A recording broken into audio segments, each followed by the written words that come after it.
Hi, and welcome to Cryptobiography. I'm your host, Brandon Starr, and this is episode 164, and it's part 11 of The Island. And this episode is going to be going out a little late today. My schedule is sort of changing, so I'm not... Hopefully I'll be able to stick to the 12 o'clock on Sunday schedule. It's getting a little tricky, though. Some of it might be temporary, though. We'll have to figure it out. So anyway, so we're going to continue on, and we are partway through Aaron's recounting of what happened to him before he was found by Carden and by Gwen. And here we go.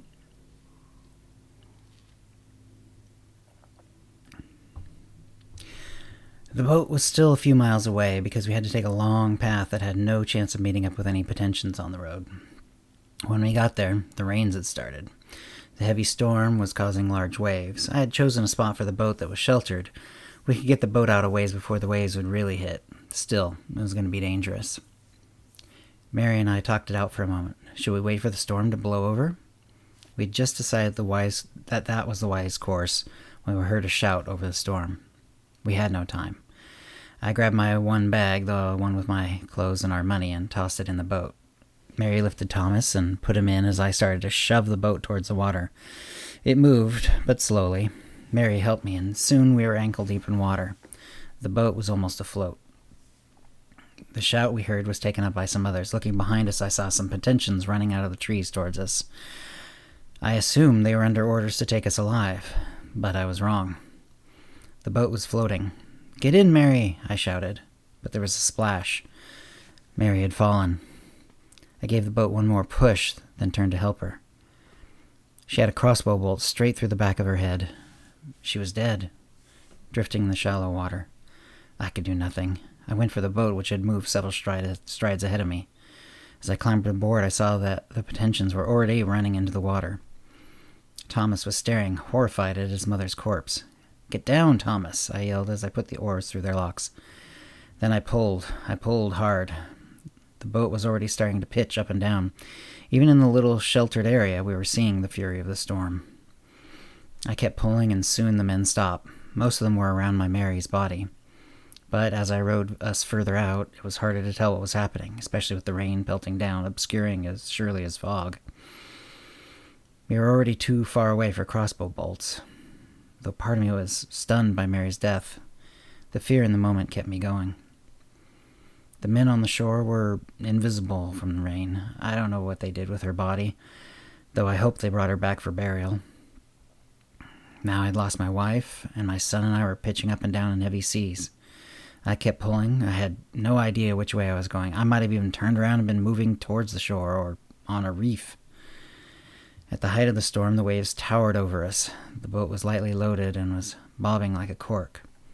It felt like the end of the world, like the end of time. There was nothing but the boat and the oars and rain and the sea. And then I came to you. Carden looked hard at him. "Aaron, what about Thomas?" Aaron looked at him.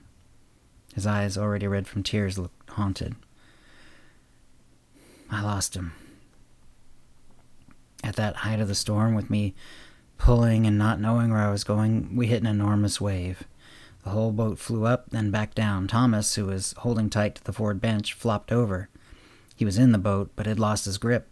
Then, just as we were starting to go down, a second wave from another direction came and smashed the boat again. Even I was lifted off my bench.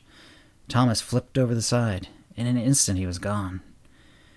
I lunged forward, but there was a blink of an eye before I had started moving. It was too late. I looked over the side and couldn't see him at all. He'd been taken, swallowed by the dark blue of the ocean. My son was gone. I yelled and looked all around for I don't know how long, but it was all in vain. I looked back and saw the oars had gone. I was adrift. Hardly had I noticed that when yet another wave came, and right when I was moving from bench to bench and not in any place to counter it. It was as though the boat reared up and punched me. It had smashed right into my head. I could barely see, barely move, and I knew only that I had lost everything that mattered to me. when I fell unconscious.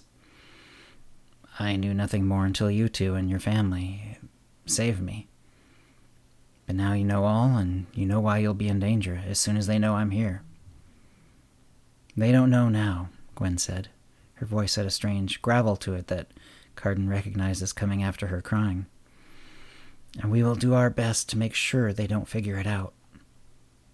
"We have planning to do," Carden said.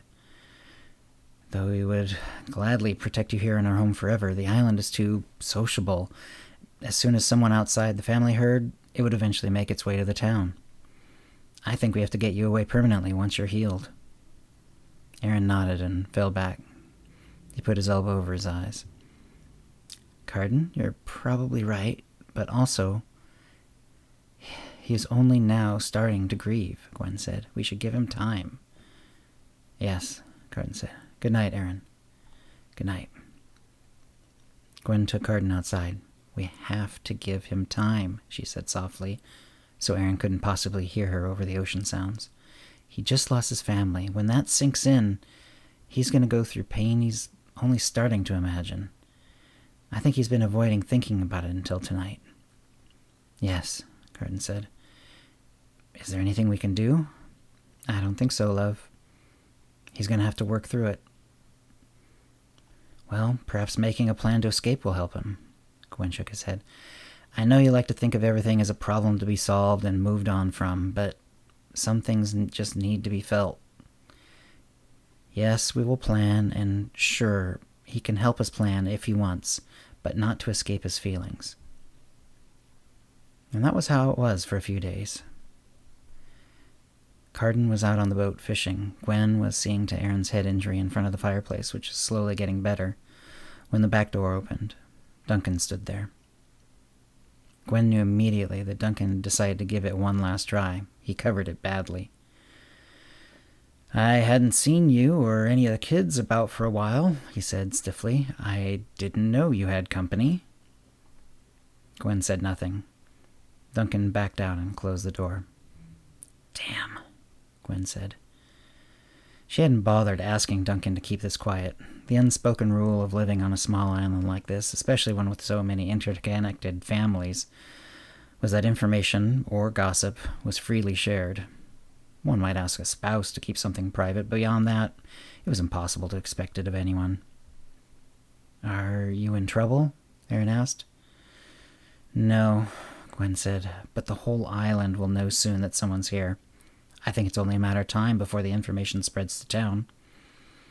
"Are there any pretensions among the islanders yet?" "No, none I'm aware of," Aaron said. "They are planning on doing missionary trips to the island soon, though." "Either way, our time just got shorter," Gwen said.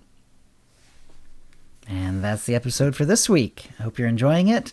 Obviously, there's still more to go, and we'll see you next Sunday. If you have any comments or questions about this episode or previous episodes, cryptobiography@gmail.com, or hit us up on Facebook or Twitter, and thanks for listening. Words and music, copyright 2020, Cryptobiography LLC, all rights reserved. Characters and events are fictional, fictionalized, or satirical.